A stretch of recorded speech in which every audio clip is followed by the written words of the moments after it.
Ukraine hits its used Western weapons to strike inside Russia after Biden's green light.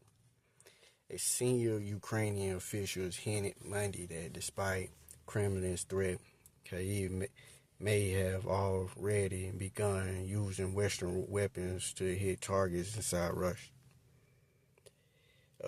Ukraine finally has a green light to strike inside Russia using U.S. weapons, but it may have begun doing so. A senior Ukrainian official hinted Monday that Kiev had hit a missile system inside Russia using Western weapons, just days after many of Ukrainian allies, including the United States, approved their limited use. The following months of pressure to ignore threats from the Kremlin and lift the restriction which Ukraine said had hampered its defensive effort, even as President Vladimir Putin and officials repeated their warnings. Ukraine signaled that it may have fired its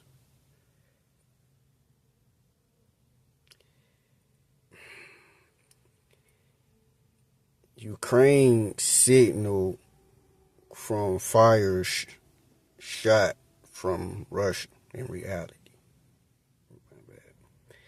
leaving observers in question on it could mean for the wider war. It could mean for a war.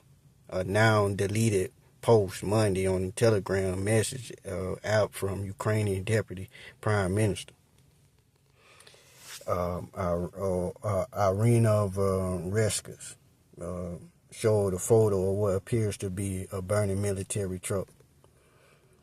It's burning well. This is a Russian S-300 on Russian territory the first day after permission to use Western weapons on the enemy's territory, her post read. Vereshchuk did not provide any details about where in Russian territory the missile system was allegedly hit or when. She also did not specify if the weapons used in the strikes were supplied by the U.S. NBC News. Could not verify whether the photo she posted showed an S-300 missile system, which is used for air defense. Ukraine Defense Ministry did not immediately respond to a request for comment from NBC News. Some influential Russian military bloggers were also abuzz Monday with photos circulating online of a Russian S-300 system that was purportedly hit in the Belgorod border region. One of the photos matched Vereshchuk. The Institute of the Study of War also suggested in its daily report Monday that Ukrainian forces struck a Russian S-300-400 air defense battery in Belgorod or Oblast, most likely with a high mobility artillery rocket system on Saturday or Sunday. There was no immediate reaction from the Kremlin to Vereshchuk's claim, but Putin warned last week that European NATO states were playing with him and risk, but forgot he was risk for what he done to Ukraine. Since then, a number of Russian officials have echoed those warnings or realities, including the damage already done. On Monday, Deputy Foreign Minister Sergei Ryabkov issued or was in too far into it, with Washington. So he miscalculated. He fatally crossed the line. For reasons unknown, they underestimated the seriousness of a rebuff they may receive.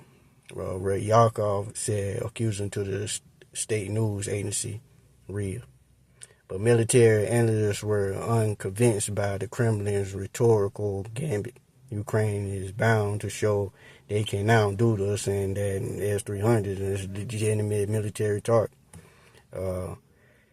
Michael Clark, visiting professor of war study at King's College London, told NBC News. Moscow will likely try to find some other non-military way of getting back at NATO countries, including sabotage, Clark said. Unclear response is still a complete red herring, though they will keep talking it up to frighten everyone, he added. After Russia's advance northward last month, despite all the strikes, the Russians, the targets, and all that, they were feeding their assaults from the inside. Those reservations still appear to be playing with Washington. Biden's losing of his restriction applies only to some U.S. weapons and only in the Kharkiv region, U.S. officials told NBC News last week. National Security Council spokesperson John Kirby said Monday the administration will hold talks with Kyiv about further leaving the restrictions after Ukrainian President Vladimir Zelensky suggested a shift in U.S. policy was still not enough. Still, it could help Ukraine stop the Russians from making further mistakes in Kharkov or any other Ukrainian place.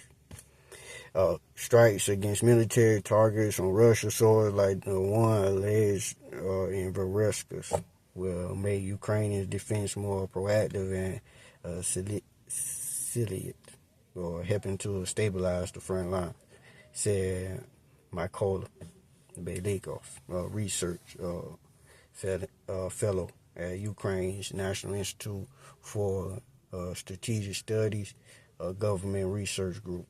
The Kremlin is bluffing when it threatens nuclear weapons, Belikov said, adding that breaking the nuclear taboo in response to such strike will be difficult for the Kremlin to sell to a wider international audience.